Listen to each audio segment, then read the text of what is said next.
Good evening and welcome to this We're not ready yet. Oh, I saw that it was up there. But that sounded great. Okay, Jose. Good evening and welcome to tonight's American Tragedy movie conversation with Dr. Sarah Davidon, and Dr. Thomas Insall, which will be following this great and powerful conversation. But first, we have a change maker with us here tonight. And this change maker comes to us with over 20 plus years of policymaking experience, working in early childhood and education, providing support with organizations and districts to support their systematic change. Dr. Davidon is the managing partner of Davidon Consulting, which is set up to guide organizations and help support children's mental health strategies. I started with she is a change maker and a foot soldier for the greater good, and indeed she is. And so we are just so honored to have you with us tonight. We're going to start tonight's conversation with the short clip where you are in the American tragedy, and then we'd love to come back and start the conversation. Wonderful.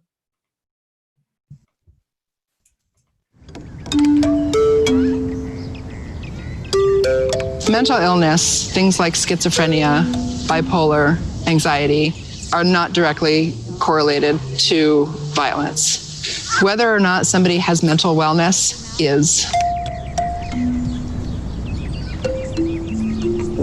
Our public health system and our schools are investing in physical health with things like recess and, good healthy school lunches. But, how many schools have mental wellness programs? How many schools do things like mindfulness? Mindfulness is like the equivalent of eating a healthy breakfast. Yet when we talk about making schools mentally healthier and mentally well places for students to be, there's still opposition to that.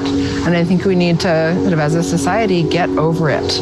I don't think we realize how critical mental health is to the foundation of children's brains. This is like over the top, off the scales important.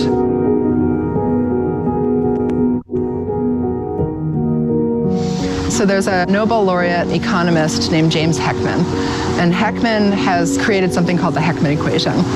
And essentially it's that if we invest $1 in early intervention, in early childhood, in public health that supports young children, we've saved $13 in both the public and healthcare system later on. In a 2-year-old, in a 6-month-old, in a 1-year-old, you've got like 1 million neurons a second developing. All of these millions of neural connections happening. That's not happening later on in life. That's not happening in my brain right now.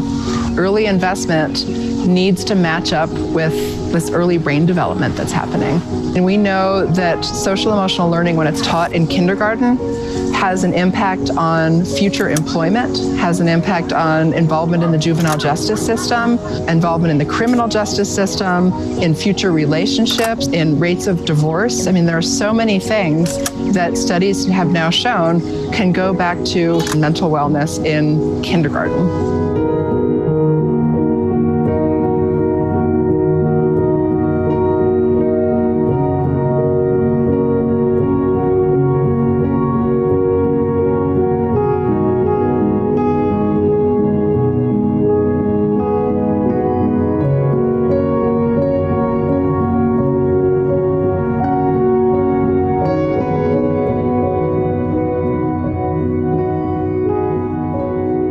I tried everything I knew to help my children grow up so that they could care for themselves. Thank you so much for that. I just would love to get your reaction before we get started here on American Tragedy. You bet.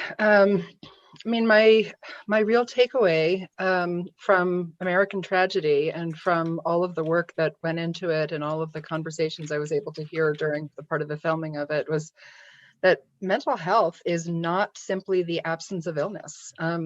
So the World Health Organization has stated that they define it as health is a state of complete physical, mental, and social well-being, and not merely the absence of disease or infirmity.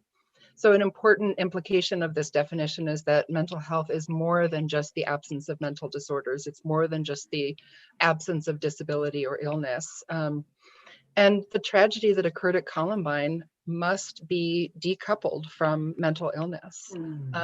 But it is inextricably linked to the lack of mental wellness. And so hopefully tonight I can try to explain what I mean by this. Well, right on that note, oh, go ahead, Lisa. I just have to say, I love Sarah's idea. I have talked with her and it is a game changer. So Sarah, with all our excitement, go on, teach us. Yes, the floor is yours. All right, well, I'm going to pull up a couple of slides. So if y'all can bear with me while I do that. Am I able to do that here from my screen? Yes, I can do a share screen. Sorry about that. And hopefully this all works just fine.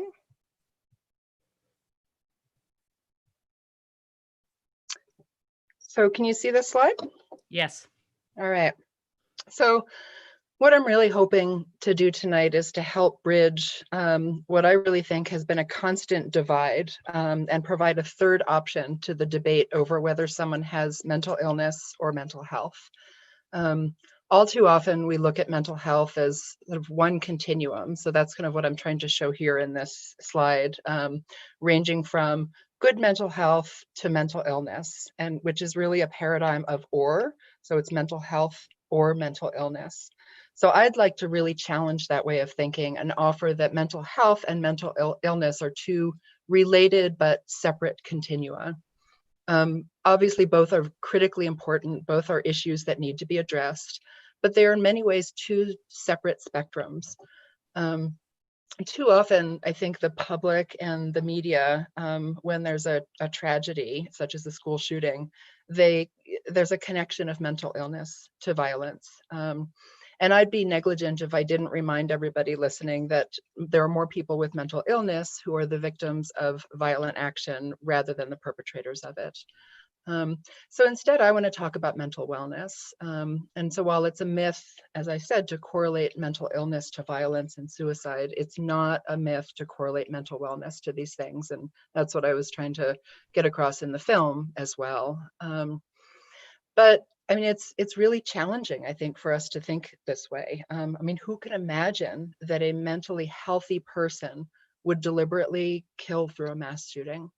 So while it's commonly assumed that perpetrators of mass violence must be mentally ill, mass violence is caused by many co-interacting social and psychological factors. Most perpetrators of violent acts don't have mental illness, and the majority of people with diagnosable mental illnesses are not violent towards other people. So I think directing the conversation to mental illness when linking to violence only serves to stigmatize mental illness and to ignore a number of policy solutions that have been proven to decrease things like gun violence and mass shootings. So make no mistake, when mental illnesses exist, we need to address them. It's critical to address mental illness in any effort that's focused on well-being of society.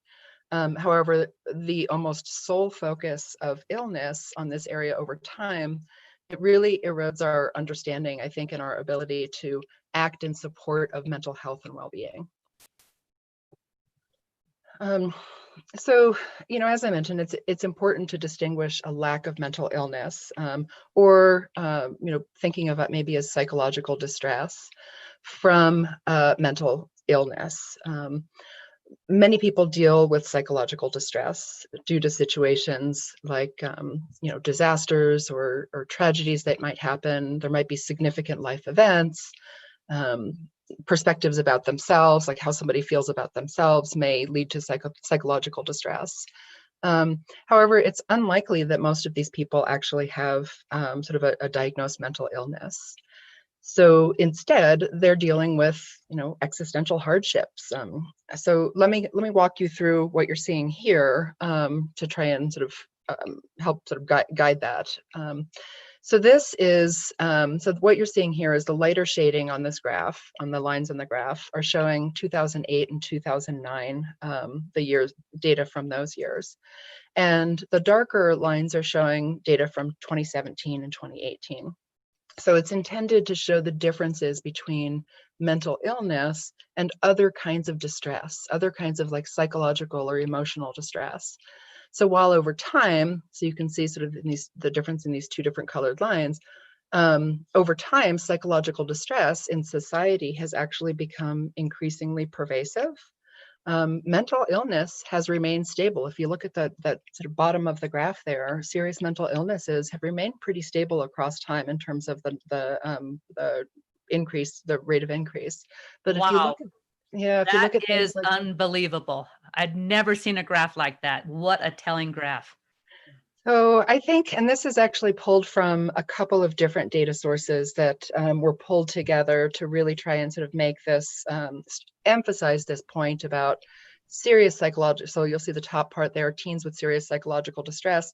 That's increased a pretty significant percentage over time. Suicidal thoughts or behaviors has increased over time. Mental illness has not increased over time. So it's really important that we pay attention to outcomes in mental health that go beyond sort of this pathological view, and to ensure that we have systems that actually support optimal mental health, so that we're addressing this rise in psychological distress, rise in sort of suicidal ideation, as well as addressing mental illness. But I don't think societally and in our healthcare systems that we've been doing that.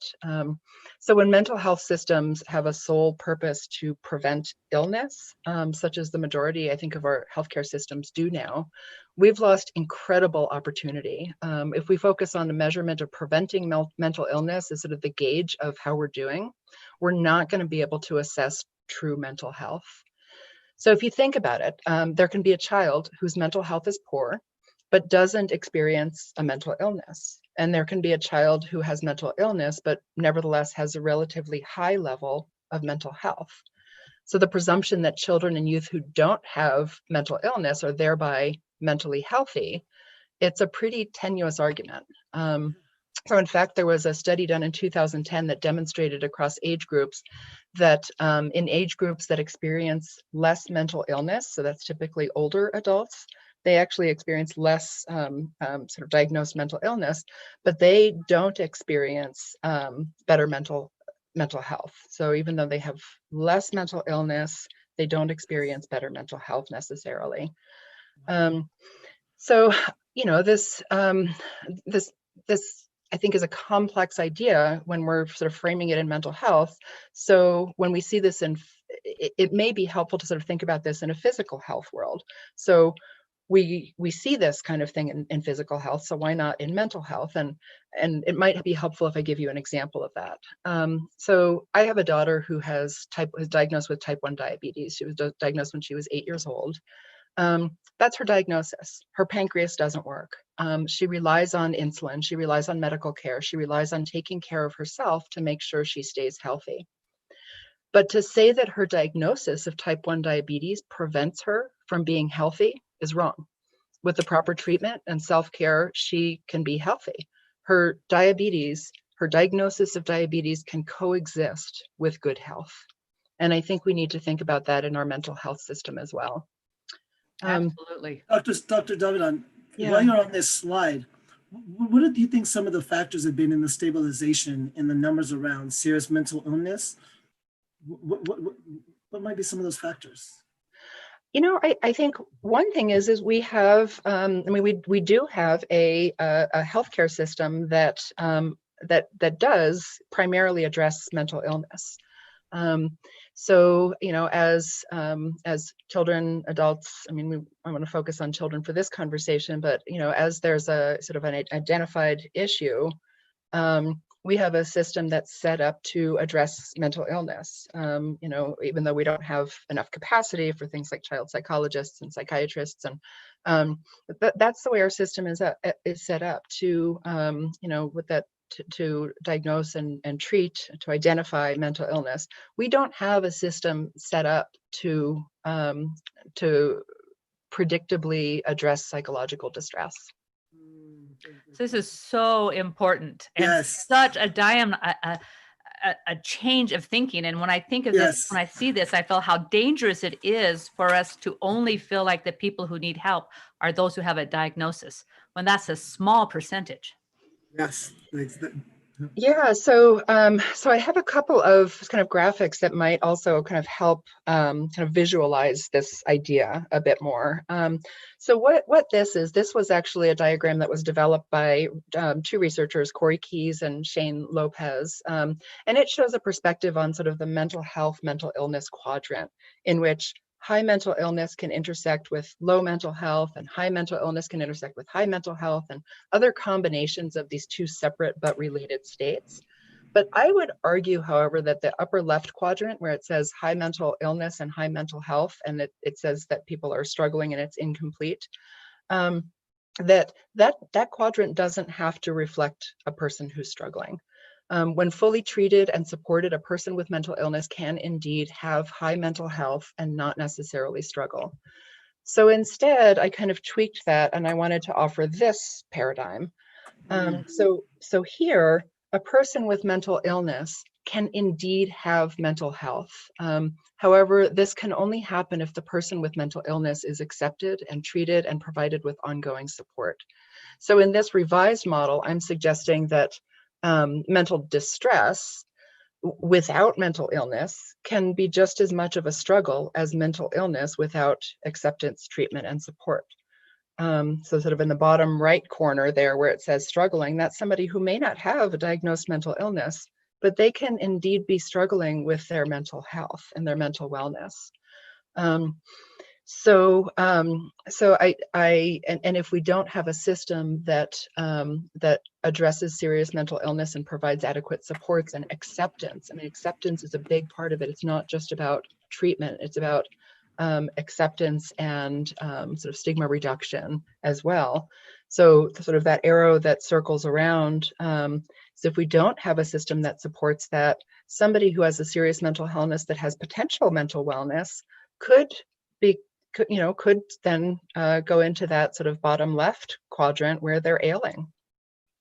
So this is sort of my proposal for how, as a system, as a mental health system, education system, or public health system, that we should really be addressing mental health, mental wellness, and mental illness. So what does, I'm going to take the slides away here, so I'll stop sharing. So I think, then the question emerges of what does mental health look like? And I want to emphasize that mental health is not a constant state of happiness. We can't think of mental health as, always being glad and happy and positive outlook. And that's not what mental health necessarily is. In fact, happiness is really only kind of a sliver of what constitutes mental health. There's a concept called eudaimonia, and Lisa and I were talking about this the other day. So it's a Greek word, and it's commonly translated as happiness. However, more accurately, it's actually, the definition is a state of human flourishing, of well-being, and of fulfilling one's potential, and not simply being happy. So when a person has mental health or wellness, they can still experience sadness. They can still experience feelings of anxiety or other temporary low points.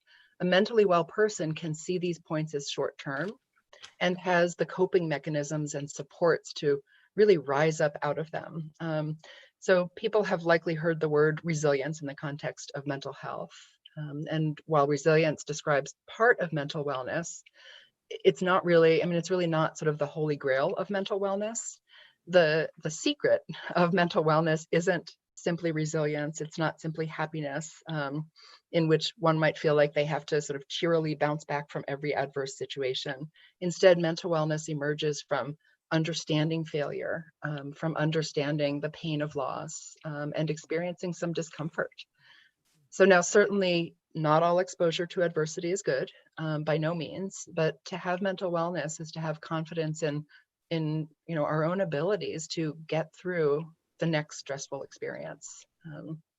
It's really, the concept of mental health is fundamental to our ability as humans to think, to demonstrate and regulate our emotions, to interact with each other and have relationships and earn a living and succeed in school and enjoy life. And on this basis, the promotion and the protection and the restoration of our mental health can be, really should be thought of as a vital concern of society, including schools where children spend the majority of their waking hours. So, mental health in a child is a state of well-being where a child realizes his or her own abilities.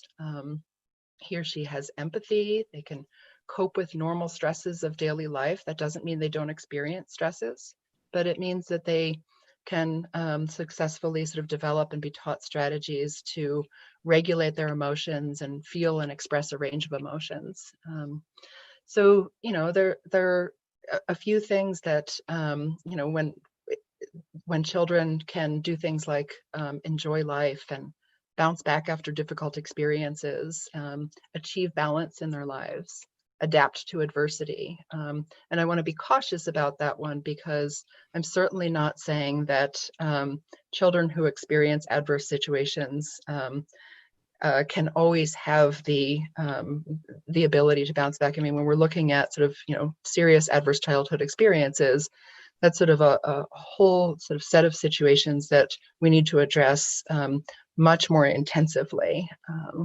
But I mean, general levels of stress are going to happen in a child's life, and children can be taught to adapt to that kind of adversity. And kids show mental health when they're able to feel safe and secure.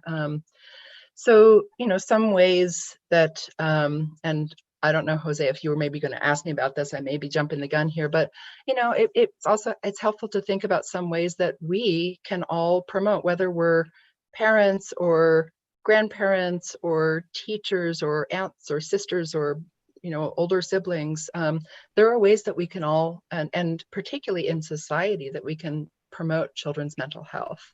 Some examples of that include providing stable environments that are sensitive to children's health needs, their nutritional needs, their social emotional needs, helping to sort of build societies that protect children from threats and provide opportunities for early learning, and that provide opportunities where, they can have responsive and emotionally supportive and stimulating environments. Providing things like, life skills programs and child development programs, particularly, and as I said in the film, intervening early and sort of having a public health approach to social emotional development and development of mental wellness can start very, very early on in life. We don't wait. We shouldn't wait until kids are, older elementary, early adolescent, to start these strategies. There are Sarah, a lot of, yeah. Sarah, this is so exciting to me and so important. And I'm wondering if you can call back on the Tom Insel's line. We'll send you the link after he's talked, so we can ask you questions. We're going to have to get off and talk to Dr. Insel, but I think this is so essential to changing stigma and to actually understanding what we want is that realize that we all need to develop the skills that will help us have a vibrant life. So I'm going to make sure we send you a link. Stay on, don't stay on the Zoom call, but you can get off the Zoom call, and then we'll bring you back on. I'll come back on, when Tom is taking questions, and we'll have questions for both of you. Wonderful. Thank you so much. All right. Okay. And everybody else stay on, because Dr. Insel will be on in just minutes. Thank you.